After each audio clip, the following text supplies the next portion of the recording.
such a big, big dreamer. He started off with one group And now he's and now Южноафриканский businessman. has become an overnight sensation. He's on TV all the time. When I saw that advert, I knew it was an advert. I'm a journalist by profession. I knew it was an advert, but I was hoping somewhere along the line there's truth in it. Because I felt it, and also when I saw that advert, I saw the mother who had such a passion for his son who was hoping for the future, and I saw this Vuyo flying to different places and so forth. And I'm happy that Miles picked that up and made it happen to the. Good morning, everybody. How are you guys doing? So how many of you remember the advert? Okay. And how many of you thought it was based on a true story? So I saw the ad. I'm a systems engineer by training. I saw the ad. I was working at Microsoft at the time, traveling the world, getting paid really, really well.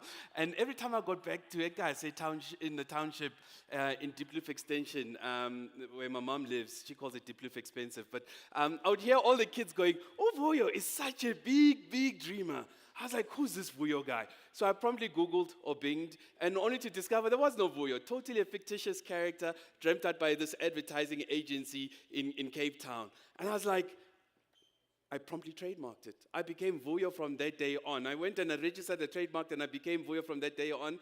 It's so sad even my mom now calls me Vuyo. But I often get asked, like, dude, I saw the same ad. You know, I was inspired by it. I wanted to do something about it, and I didn't. Why did you do something about it when clearly we all saw the same information and we didn't do anything about it?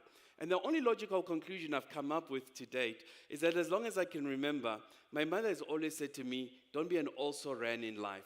If 5,000 people set out to run a marathon, 4,999 of them are there to serve to legitimize the winner. They are there so that there's a number one. She said, go out, change the world, stand for something, be somebody. And I remember thinking to myself, lay off me, woman, I'm only 3 years old. But maybe it was that sense of purpose that stuck with me at a very early age and made me do what I did when others didn't. But I actually think it's more the fact that great stories can inspire. I was inspired to leave my high-paying job to go sell boerewors rolls at the local Fourways Farmers Market. And when I rocked up, my first executive decision as an entrepreneur, well, the first one was to buy the grill. The second one was I wanted the grill to be on the table. I always wanted to have the FaceTime with my customer. I can chirp with them. I can see what they're looking at. And so, but when we got the grill, it had legs. So we had to remove the stand. And as we were about to put it on the table, we realized the table is made out of wood. We're cooking with gas, people. It's not rocket science. This wasn't going to work out that well. So I was like, oi, what do I do now? So we put a concrete slab between the table and the grill, and we started cooking. You know those concrete slabs, the things you find in the market? We put that in between, and we started cooking, and we're pumping. This was week number 5. We're running queues 30 deep. And Peter, the guy in the previous picture, says to me, Miles, we're on fire. I go, I know, look at the crowd. He goes, no, we're on fire. It turns out he forgot to put the concrete slab between the grill and the table caught alight. And was creating this massive flame that was melting the shade netting above us, which was creating this natural vortex, and the flames were bellowing. I looked down on the floor, and I realized the floor is made out of wood chips. It was lit, as the young people would say. But I learned an important lesson. I've subsequently studied as a chef, and one of the things you learn at culinary school is that, you gotta be comfortable that things don't always go according to plan. If you want to make an omelet, crack some eggs, right? And one of the things I've discovered, like a lot of people are afraid to do monumental things because of fear.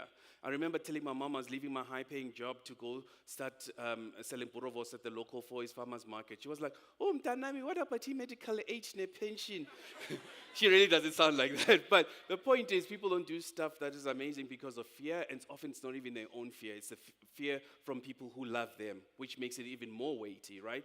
But anyway, so I went to the market and we started trading. This is our version 1 boerie roll, the one in the middle. I used my mom's secret recipe, chakalaka, and it pumped, it worked. We added 2 more so we can, iterate and take the money from the top 2 selling ones to improve the one that was selling the least. A lesson I'd learned at Microsoft. Don't wait. Innovation is not an end state. It's something you do on a daily basis. So we would continuously improve. And because I had my customers in front of me, I could see which one they were looking at and they were inquiring more about which one they weren't buying. So I'd take the money from the top 2 selling one to improve the one that wasn't. Like I said, I'd learned that at Microsoft, where you release a product that's 70, 80% there, and then you use your customers' money to improve it. It's called software updates.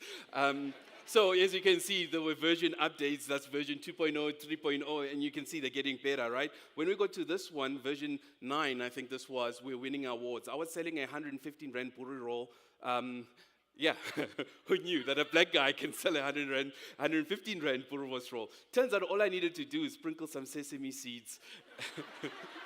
And then the hipsters would love you, man. You know, the guys with the shiny beards. They'd be like, yo, dude, is it gluten-free? I'd be like, yo, dude, and 115 bucks is whatever you want it to be.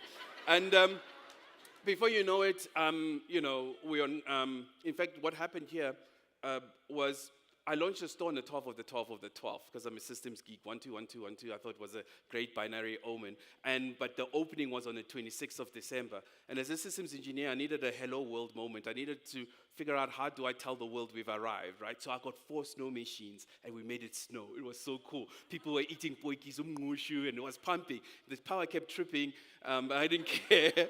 But it was pumping, except the next day on the 27th of December, not a single customer. All the Zulus are back in KZN, the Xhosas are at the Eastern Cape. We're in Braamfontein, it's a student town, there's no one there. And I'm sitting there, my tables are lily white like corporate South Africa, and I'm thinking, oi, how did I get here, right?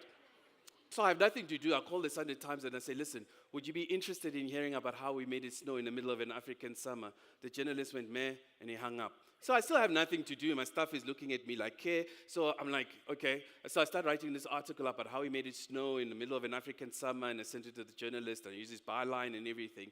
And then he called me back about 20 minutes later with a bit of a smirk in his voice, and he asked me 1 or 2 questions. At this point, I'm thinking maybe we make it to page 189 on the Sunday Times, and it's a thin one in December. Guess what? We were on the front page. I got woken actually up by Robbie Brozid, founder of Nando's, who sent me a message. You'll see a bullet point there. That's the only thing the journalist wrote. Everything else I wrote. It even says picture supplied by. The journalist, though, did do some investigative journalism. He called SAB and said, hey, there's this guy called Miles. He's taking your brand. He's opening restaurants. What do you guys think? And SAB said, well, if he's got the kaunas to do it, good luck to him. I'm paraphrasing. But a lesson I learned there was that in life, it is often better to ask for forgiveness than it is to ask for permission. Because had I asked them for permission, they would have probably said no. Now that I'd done it, it was like maybe water under the bridge. And then, before I knew it, all the other journalists picked up the story. And, when SAB spent money on creating their ad, they'd spent about 60 million Rand on the campaign. By the time I'd finished doing all this media, free media, I'd increased the brand equity to about 100 million Rand, and I hadn't spent a single cent on advertising. And then I started meeting some really interesting people. Let's say Richard Branson to you, Rich to me. I mean, that's how I roll, But Braamfontein proved to be a very tough spot, right? Like, it closes for 4 months of the year. So I had a straight session with my team, which essentially was we huddle around my laptop. And then we watch all the old Vuyo's ads, and we realized that Vuyo started with a food cart. We couldn't afford to put up another restaurant. 3 million bucks we didn't have. And honestly, I doubted myself in ability to choosing sites at that point. So we realized that Vuyo started with the cart. So we thought, how about we pivot back? And pivot sounds sexy, but it's hard when you're doing it. It's acknowledging that you are failing. And as a black entrepreneur, it feels even weightier. It's like people are watching you. Yeah, kind of thing, Maybe it's a chip, but no, I think it's real. Anyway, so we built these carts, and it cost us 25K to build them. But the stroke of genius was finding young unemployed youths, because it turns out in South Africa, unemployed youths are like a natural resource, right? So we found bright red T-shirts, and we put Vuyo on them, and elevated and gave them dignity. Bright red shirts, polo shirts, and they had such pride. It turns out I was ahead of my time. You know how Taylor Swift has the Swifties and Beyonce has the Hive? I created the Vuyonnaires in 2012. And these guys were evangelists. They would tell anybody that we rocked. And people thought we were bigger than we were. And we had one store in Braamfontein and a lot of these things. So that allowed us to go to big retailers and say, listen, you got these dodgy guys outside your stores selling Borovos rolls, but look at our guys are bright shirts, and the Vuyonnaires will do a better job. And it was a little bit awkward because then the retailer would say, well, those dodgy guys actually are our staff members. So But they saw the light and they gave us the sites, and before you know it, the guys were doing between 50 and 60,000 rands a month selling boerewors rolls outside the stores. And the best part is they were self-employed. I paid no rent because the site belonged to the retailer, and we kept no stock because the retailer would make our boerewors and rolls because they have a bakery and a butchery, so they would bake it based on our recipe. So this is pre-Uber. I ran a business that was so asset light. It was super cool, the holy grail of business. And then they figured out how much we were actually making. Then they kicked us out. But as Zulu Makaplan, so I co-founded an association of food trucks called the Mother Truckers. And all those other trucks are like R1,000,000, 600K. Mine is an old VW Combi that we cut off the roof, and we got that at 125K. And you see the queue we would run. We ran queues longer than Capitec at month end. And I would stand here and whistle to my team lead to speed up or slow down the queue based on how many people we had. As a systems engineer, I worked out that people stand in a queue about 19, 20 deep, above 20, they drop off. So I would whistle to him, we'd speed up the queue if people were above 20, and I'd whistle to him, and it would slow down, it'd cook slower if people were below 20. Our queues always remain that long. It turns out people are sheep. They all stand in a queue because they assume that the guy in front of them must know why the guy in front of them is standing there. I suppose that's why it's called leadership. Then in 2019, President came on, in fact, in 2019, I sold Vuyo's, and I semi-retired. It happened earlier than I thought. It was like, what do I do now? I've got time. And I happened to watch, in fact, I was a little bit despondent. Like, I didn't really want to sell it, but I sold it.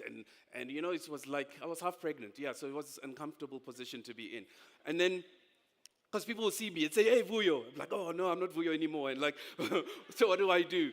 And then I happened to watch a movie. In fact, actually, something happened before that. The president came on TV and said, you know, COVID is happening, it's level 5.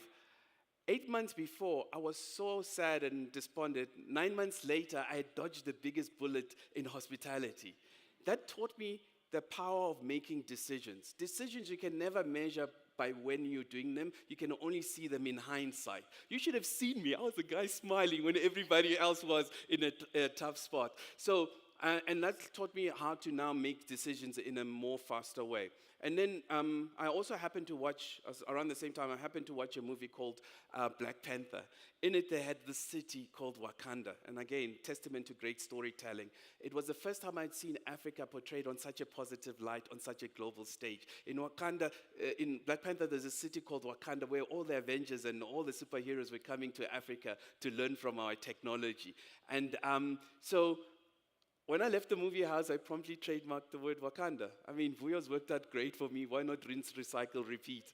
And but a year later, I get a call from Disney, who owns Marvel Studio.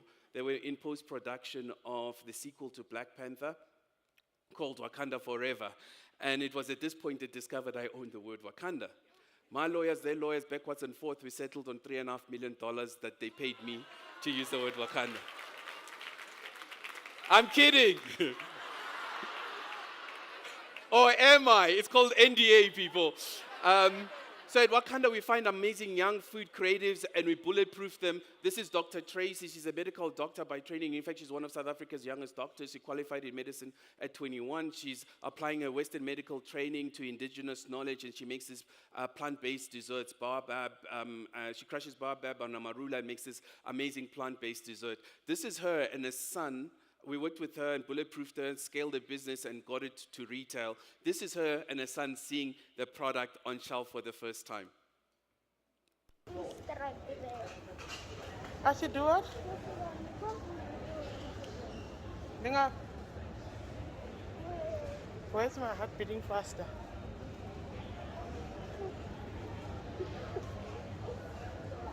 Oh my gosh. You want me to get cold like that?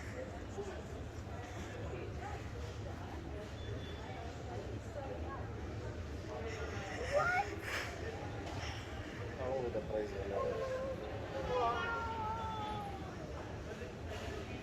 Mommy, it's ours, so we can take it for free, right? Eh? You says, Mommy, it's ours, so we can take it for free, right? So that story matters. That young man is going to grow up knowing that his mom is boss. He's going to grow up knowing that his palate matters, and he's going to grow up knowing that he too can create a product and be an entrepreneur. But it also turns out that great stories can drive social impact, and I discovered this purely by accident during COVID. We were helping out in communities. When the president said stay at home, we're like, I've never been one to ask for permission, so we printed out those essential services certificate. Photoshop is your friend, I was like. And we rolled up our sleeves with our chefs, and we went to the communities to discover people had no food. And 90 million people in South Africa go to bed hungry every night. To me, this was nonsensical for a country that is food secure. And as we kept on going, you feed 300 people today, there'll be 350 tomorrow. And then an organization called SA Harvest kept on seeing us as we're helping to feed communities, and they rescue food from big retailers. And they said, look, dude, we are rowing towards the same direction. Come and join us on our board. And as of 4 years ago, we've now served over 60 million meals to communities in townships where people need food. Thank you. Excuse me. Thank you. Excuse me. So one of the things you discover when you start helping in communities is that people are super excited to see you when you first arrive. And then there's anticipation. Are you coming back? And then when you come back, so we'll see you tomorrow, right? And then if you don't come back tomorrow, it's like, Jude, where were you yesterday? Right? There's an entitlement. And the thing is, you can't blame the communities because you've now showed them that you're a solution to their problem. You're reliable, you're solving their problem. Of course, the net result is dependency. People are going to stand and wait for you to help. So this bothered me because as a systems engineer, it just felt futile because what I now end up doing is spending my time going to corporates and saying, oh, we've got these big causes, we need to help here.